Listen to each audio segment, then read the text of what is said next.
بسم اللہ الرحمن الرحیم۔ اس کے بعد میں آپ کو بتاؤں مہاجر لوگ، مہاجر کون سے؟ جنہوں نے ہجرت کی، جنہوں نے اسلام کی خاطر قربانیاں دی۔ اور یہ قربانیاں کیسی تھیں؟ میرا خیال ہے میں آپ کو بتاؤں تو آپ کا پتا پانی ہو جائے۔ حضرت سمیہ قربانی دے رہی ہیں، سب سے پہلی اسلام کی شہید ہیں۔ ابو جہل کی لونڈی، ابو جہل لونڈی تھی، ظلم کر سکتا تھا۔ روایات میں آتا ہے کہ ابو جہل نے ان کو کھڑا کر لیا، شرمگاہ پہ نیزہ مارا۔ غور سے سنیے گا، شرمگاہ پہ نیزہ مارا۔ دو اونٹ جو تھے، ایک دائیں طرف دائیں بازو سے اور ایک بائیں بازو سے بندھ لیا۔ شرمگاہ پہ نیزہ مارا، وہ شہید ہو گئیں۔ ایک اونٹ ادھر لے کے دوڑا، ایک اونٹ ادھر لے کے دوڑا۔ اندازہ کر لیجئے بوٹیاں ہو گئی ہوں گی کہ نہیں۔ یہ حضرت سمیہ پہلی شہیدہ۔ حضرت ہند مردوں میں سے پہلے شہید ہیں۔ یہ حضرت ہند کون ہیں؟ یہ حضرت خدیجہ کے بیٹے ہیں، پہلے شوہر سے۔ ہند بن حالہ ان کا نام ہے۔ یہ اللہ کے رسول کی خاطر انہوں نے مکے میں جان دی، جنگ میں جان نہیں دی، مکے میں جان دی ہے۔ رسول اللہ صلی اللہ علیہ وسلم کی حفاظت کر رہے تھے۔ یہ پہلے شہید ہیں اسلام کے۔ اس کے بعد حضرت خباب بن ارت کی بات میں آپ کو سنا دوں۔ یہ خباب بن ارت انمار ایک عورت تھی، اس کے غلام تھے۔ حضرت عمر نے ایک دفعہ خباب بن ارت سے پوچھا یہ تمہاری کمر پر چٹاخ کیسے ہیں؟ تو کہنے لگے بات یہ ہے، کفار جو تھے کوئلے جلا دیتے تھے، جب آگ خوب اڑکتی مجھے اس کے اوپر کمر کے بل لٹا دیتے، میرے سینے پر پتھر رکھ دیتے بڑے بڑے تاکہ میں ہل نہ سکوں، میری چربی پہ گلتی کوئلوں کو بجھاتی۔ یہ وہ صاحب، یہ وہ خباب بن ارت ہیں، اور اس کے یہ چٹاخ میرے پڑے ہوئے ہیں پیچھے۔ یہ قربانیاں ہیں صحابہ کی۔ اور پھر اللہ کے رسول نے پھر ان کو کہا کہ تم ایسا کرو، صحابہ سے کہا حبشہ ہجرت کر جاؤ۔ پھر جب موقع ملا تو مدینہ ہجرت کرنے کا حکم دیا۔ حبشہ میں 2 دفعہ ہجرت کی ہے، تقریباً 100 سے زیادہ لوگ انہوں نے حبشہ میں ہجرت کی، اور یہ تب تک وہاں پہ رہے ہیں جب تک کہ نجاشی نے ان کو رسول اللہ صلی اللہ علیہ وسلم کے پاس مدینے بھیج نہیں دیا۔ نجاشی مسلمان ہو گیا تھا صلح حدیبیہ کے بعد، تو یہ اتنے سال پردیس میں رہے۔ اور پھر جب مدینہ کے لوگوں نے رسول اللہ صلی اللہ علیہ وسلم کو آ کر دعوت دی کہ یا رسول اللہ مدینہ تشریف لے آئیے، تو پھر رسول اللہ صلی اللہ علیہ وسلم نے صحابہ کو مدینہ ہجرت کرنے کا حکم دیا۔ اب مدینہ میں آپ کے جانے سے پہلے اکثریت مسلمان ہو چکی تھی، اسی لیے تو انہوں نے آپ کو دعوت دی تھی۔ میں زیادہ ڈیٹیل میں نہیں جاتی، یہ تاریخ اسلام کی ساری تفاصیل ہیں، میرا جو موضوع ہے وہ لمبا ہے۔ تو رسول اللہ صلی اللہ علیہ وسلم جب ہجرت کر کے پہنچے ہیں تو وہاں اکثریت مسلمان ہو چکی تھی۔ اب ان لوگوں نے کیسی قربانیاں دی مسلمانوں کے لیے؟ آپ کو پتہ ہے رسول اللہ صلی اللہ علیہ وسلم نے سب کو ایک دوسرے کا بھائی بھائی بنا دیا تھا۔ مہاجرین ادھر سے گئے ہیں لوٹے پٹے، پلے ہاتھ ایک پیسہ نہیں۔ کیا خیال ہے؟ اللہ کے رسول جی گئے ہیں جب ہجرت کرنے کے لیے، قتل کا منصوبہ بن چکا ہے، اور اللہ کے رسول فقط نقد جان لے کر گئے ہیں۔ کوئی ساتھ کچھ لے کر گئے تھے مال متا؟ ایک جان لے کر گئے ہیں۔ اور اسی طرح صحابہ بھی اسی طرح نکلے، لوٹے پٹے، جائیدادیں مکے میں ہیں، مال مکے میں ہیں، پلے ککھ نہیں ہے، کھانے کو نہیں ہے۔ رسول اللہ صلی اللہ علیہ وسلم نے 2 کام کیے۔ پہلا کام کیا مسجد نبوی کی تعمیر کا، اور دوسرا کام کیا مواخات کا۔ یہ مواخات جو ہے حضرت انس بن مالک کے گھر ہوئی ہے، 3 سیٹنگز میں ہوئی ہے، اور اس میں رسول اللہ صلی اللہ علیہ وسلم نے ایک مہاجر کو ایک انصاری کا بھائی بنا دیا، تم اس کے معاملے جو ہے سنبھالو گے۔ اور انصار نے اس معاملے کو کیسے سنبھالا؟ ایک واقعہ صرف بتا کے تمہیں آگے چلتی ہوں۔ حضرت عبد الرحمن بن عوف جو ہیں، ان کو سعد بن ربی کا بھائی بنایا گیا۔ سعد بن ربی مالدار آدمی تھے، ان کی 2 بیویاں بھی تھیں۔ انہوں نے کیا کیا، اپنا پورا سارا سامان جو تھا گھر کا آدھا آدھا کر دیا۔ میں نے کہا مالدار لوگوں میں شامل تھے سعد بن ربی جو تھے، اور عبد الرحمن بن عوف کو کہتے ہیں دیکھو میں نے اپنا سارا مال آدھا آدھا کر لیا ہے، آدھا تمہارا آدھا میرا، اور میری 2 بیویاں ہیں، تمہیں جو پسند ہے تم جو کہتے ہو میں اس کو طلاق دے دیتا ہوں، اس کی عدت گزر جائے گی، تم بعد میں شادی کر لینا۔ ظاہر ہے تمہارے بیوی بچے تو پیچھے رہ گئے، یہاں پلے مال نہیں ہے، کیسے نکاح کرو گے؟ میری بیوی سے نکاح کر لو۔ سمجھ آ گئی؟ حضرت عبد الرحمن بن عوف نے کہا بارک اللہ لک، اللہ تجھے برکت دے، مجھے صرف اتنا کرو، بازار کا رستہ دکھا دو۔ اللہ نے کیا کیا؟ اللہ کی قدرت دیکھیں، چند دن بازار میں گئے، اللہ نے برکت دے دی۔ کچھ وقت گزرا، ایک انصاری عورت سے نکاح بھی کر لیا۔ تو انصار نے اس طرح کر کے قربانیاں دی اور اس طرح کر کے جو تھی اپنے مہاجر بھائیوں کو سنبھالنے کی کوشش کی. اب جو ان کی قربانیوں کے لیے اللہ تعالیٰ نے قرآن مجید میں آیت اتار دی. ہوا کیا کہ ایک دفعہ رسول اللہ صلی اللہ علیہ وآلہ وسلم کے پاس ایک مہمان آ گیا. اللہ کے رسول صلی اللہ علیہ وآلہ وسلم نے اپنے سارے گھروں سے پوچھا کہ ایک مہمان آ گیا ہے, اس کی مہمان نوازی کرنی ہے. اپنے گھروں میں سے پوچھا کہ کوئی کھانا اس کے لیے آ جائے. تمام ازواج مطہرات نے کہا, آنکھیں کھول کے سنیے, دل تھام کے سنیے, اللہ کی قسم گھر میں پانی کے علاوہ کچھ نہیں ہے. ایک گھر نہیں ہے آپ کا, 9 گھر. اللہ کی قسم گھر میں پانی کے علاوہ کچھ نہیں ہے. اللہ کے رسول نے مسجد نبوی میں اعلان کیا کہ کون اللہ کے مہمان کو کھانا کھلاتا ہے. طلحہ جو ہیں, ابو طلحہ, یہ ان کو ساتھ لے کے چلے. اپنی بیوی ام سلیم کو جا کر کہا ان کو مہمان کو کھانا کھلا دو. بیوی کہنے لگی صرف بچوں کے لیے کچھ کھانا ہے, ہم دونوں کے لیے بھی نہیں ہے. بچوں کو بھوکا سلا دو اور سارا جو کھانا ہے وہ تیار کر کے مہمان کے آگے رکھ دو, اور ساتھ ہی چراغ بجھا دو. اور چراغ اس لیے بجھایا کہ کھانا صرف ایک بندے کے لیے کافی تھا. اگر یہ دونوں میزبان بھی ساتھ کھانے لگ پڑتا تو مہمان کا پیٹ نہ بھرتا, اس لیے چراغ بھی بجھا دیا اس کو صحیح کرنے کے بہانے. اور اگلے دن جب فجر کی نماز میں گئے, یہ رات کے وقت, سارا ظاہر ہے اندھیرا رات ہی کو ہوتا ہے. صبح کے وقت جب فجر کی نماز پڑھنے گئے تو اللہ کے نبی نے کہا کہ آج اللہ تعالیٰ اپنے اس بندے پر بڑے خوش ہوئے. اللہ تعالیٰ ہنسے, اللہ تعالیٰ خوش ہوئے. اور ساتھ آیت اتر آئی, وَيُؤْثِرُونَ عَلَىٰ أَنفُسِهِمْ وَلَوْ كَانَ بِهِمْ خَصَاصَةٌ. وہ اپنے مہاجر بھائیوں پر, وہ اپنے دوسرے مسلمان بھائیوں پر اثار کرتے ہیں اگرچہ خود ہی فاقے سے نہ ہو. یہ اللہ نے انصار کی تعریف کی تھی. یہ جو ابو طلحہ اور ام سلیم انصاری تھے. یہاں تک قرآن مجید میں اللہ تعالیٰ نے ان کی تعریف کر دی. اب یہ تو میں نے آپ کو ایک واقعہ بتا دیا ہے. آئیے غزوہ بدر میں دیکھتے ہیں صحابہ نے کیا قربانیاں دی. غزوہ احد میں دیکھتے ہیں صحابہ نے کیا قربانیاں دی. غزوہ بدر آپ کو پتہ ہے رسول اللہ صلی اللہ علیہ وسلم ابو سفیان کا قافلہ جو ہے اس کو لوٹنے کے لیے نکلے تھے, لیکن ہوا کیا, ابو سفیان کا قافلہ تو بچ گیا. ادھر سے ابو جہل 1000 لوگوں کو لے کر آ گیا. مسلمان تھوڑے ہیں, بے سر و سامان ہیں, کیونکہ ابو سفیان کا قافلہ تو صرف 40 آدمیوں کا, اس میں صرف 40 لوگ تھے. ادھر سے 1000 کا لشکر آ گیا, مسلمان بے سر و سامان ہیں اور مدینے سے نکل کے بدر کے میدان تک پہنچ چکے ہوئے ہیں. مدینہ اور بدر کا آپس میں فاصلہ 160 کلومیٹر کا ہے. واپس بھی نہیں جا سکتے, اور واپس بھی جاتے تو کافر کیا کہتے. اب اس وقت رسول اللہ صلی اللہ علیہ وسلم پریشان ہو جاتے ہیں جب آپ کو پتہ چلتا ہے کہ ابو جہل کا قافلہ آ رہا ہے.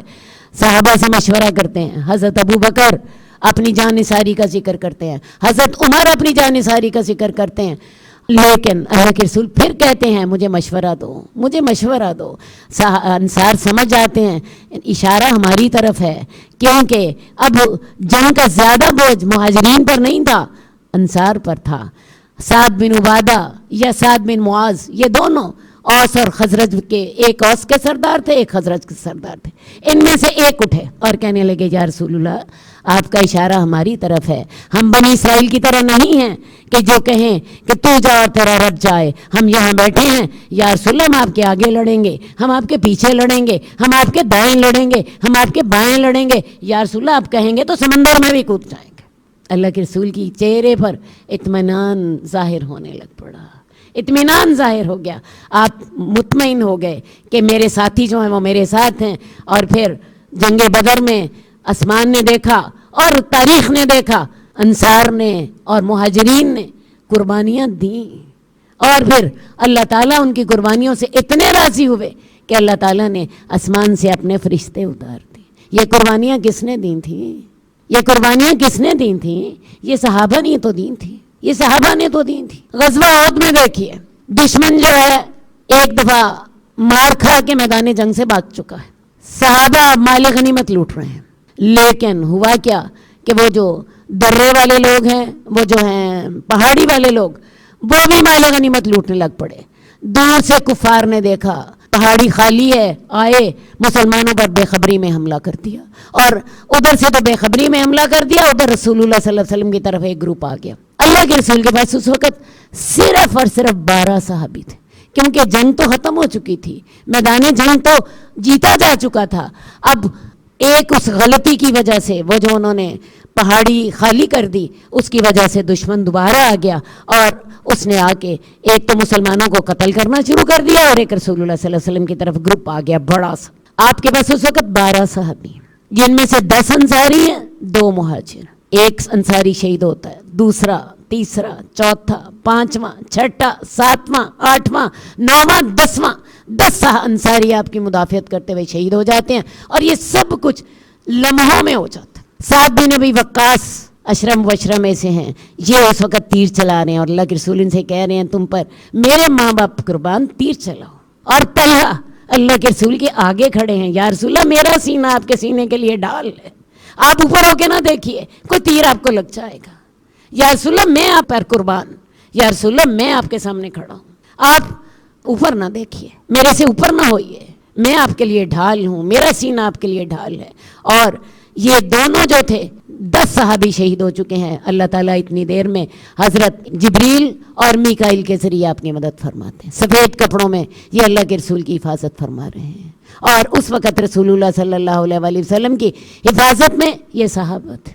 اور آپ نے فرمایا, حضرت ابوبکر کہتے ہوتے تھے یہ دن احد کا دن جو تھا یہ طلحہ کا تھا, اور رسول اللہ صلی اللہ علیہ وسلم نے فرمایا کہ طلحہ نے اپنے اوپر جنت واجب کر لی. اتنی قربانیاں دی اللہ کے رسول کے. اور سعد بن ابی وقاص وہ واحد شخص ہیں جس کے لیے اللہ کے رسول نے کہا تھا تم پر میرے ماں باپ قربان, تیر چلاؤ. کیوں, کس کی مدافعت کر رہے تھے اللہ کے رسول. پھر آپ دیکھیے بیت رضوان میں کیا ہوا. بیت رضوان میں حضرت عثمان کے بارے میں جب افواہ پھیل گئی کہ وہ شہید کر دیے گئے ہیں, تو اللہ کے رسول صلی اللہ علیہ وسلم اب تک تو جنگ کے لیے تیار نہیں تھے. اب اللہ کے رسول نے کہا کہ جب تک عثمان کے خون کا بدلہ نہ لیا ہم یہاں سے نہیں جائیں گے. 1400 صحابی, ہر شخص جو ہے آ کر آپ کے ہاتھ پہ بیعت کرتا ہے, ہاتھ پر ہاتھ رکھ کے, جب تک کہ عثمان کے خون کا بدلہ نہیں لیں گے یہاں سے نہیں جائیں گے, مر جائیں گے نہیں جائیں گے. صحابہ کے جوش کا حال یہ تھا کہ سلمہ بن اکوع ایک صحابی ہیں, انہوں نے 3 دفعہ بیعت کی, 1 دفعہ نہیں 3 دفعہ بیعت کی. وہ علیحدہ بات ہے کہ یہ سارا کچھ جب کفار تک پہنچا ان کی آنکھیں کھل گئیں اور وہ آمادہ ہو گئے صلح پر. اسی کے بعد ہی صلح کی شرائط طے ہوئی. یہ کس کی قربانیاں تھیں؟ یہ صحابہ کی قربانیاں تھیں, یہ صحابہ کی قربانیاں تھیں. اس کے بعد میں آپ کو بتاؤں غزوہ تبوک کی قربانیاں ذرا سن لیجئے. غزوہ تبوک میں حالات تھوڑے سے مجھے بتانے پڑیں گے. ابھی تک تو عرب کے اندر مسئلے تھے, اب یہ ہے پورے عرب پر رسول اللہ صلی اللہ علیہ وسلم کی حکومت ہے. اور دنیا کی جو سپر پاور ہے اس دور کی روم, اس کو فکر پڑ گیا کہ یہ جو جزیرۃ العرب ہے اس میں ایک نئی طاقت ابھر آئی ہے, یہ کل کو میرے لیے فتنہ بنے گی, اس کو دبانا ضروری ہے. رسول اللہ صلی اللہ علیہ وسلم کو اطلاع ملی کہ روم کی حکومت مدینہ پر حملہ کرنا چاہتی ہے. رسول اللہ صلی اللہ علیہ وسلم نے اس وقت ایک خطرناک فیصلہ کیا, اور وہ فیصلہ کیا تھا؟ وہ ہم پر حملہ کریں قطعاً نہیں, ہم ان پر حملہ کریں گے, ہم ان پر حملہ کریں گے. اور حالت کیا ہے؟ نہ کھانے کو ہے, نہ پینے کو ہے, نہ سواریاں ہیں. 30,000 کی فوج آپ نے اکٹھی کر لی. میں ڈیٹیل میں نہیں جاؤں گی کیونکہ میرا موضوع ابھی آگے جا رہا ہے. 30,000 کی فوج جو آپ نے اکٹھی کر لی, لیکن 18 آدمیوں کے لیے ایک سواری تھی. 2 آدمی سوار ہوتے تھے, 16 آدمی پیدل چلتے تھے. کھانے کے لیے صرف 1 کھجور. سوچیں لڑائی کس کے ساتھ ہے؟ دنیا کی سپر پاور کے ساتھ, جس کے پاس اس دور کے بہترین وسائل تھے, اور مسلمان نہتے بے سر و سامان. 1 کھجور. فصلیں پکی ہوئی تھیں, قحط پڑا ہوا تھا, اگلے سال کی فصل سنبھالنے کے لیے کوئی بندہ موجود نہیں تھا. اگلے سال کا بھی فکر تھا کہ تب بھی قحط پڑے گا. اور پھر سب سے بڑا خوف کس کا کہ لڑائی کس کے ساتھ ہے؟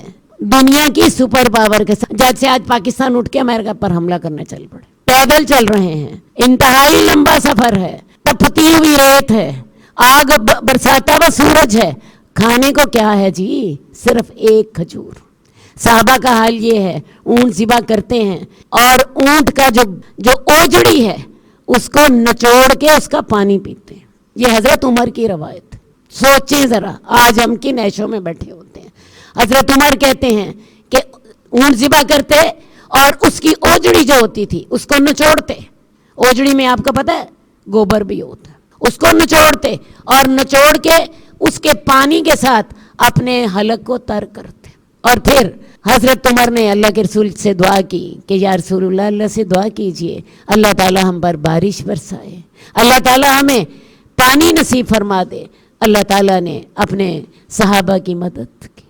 ایک وہاں پہ چشمہ تھا، اس چشمے میں ایک جوتی کے تسمے جتنا پانی آ رہا تو رسول اللہ صلی اللہ علیہ وسلم نے اس سے اپنا ہاتھ دھویا، منہ دھویا. اتنا پانی بھی نہیں تھا کہ آپ وضو کر سکتے. اپنا منہ ہاتھ دھو کے پانی اس کے بیچ میں پھینک دیا اور صحابہ سے کہا پیو. 30,000 صحابہ نے وہاں سے پانی پیا. اور یہ اللؤلؤ والمرجان میں حدیثیں موجود ہیں، متفق علیہ.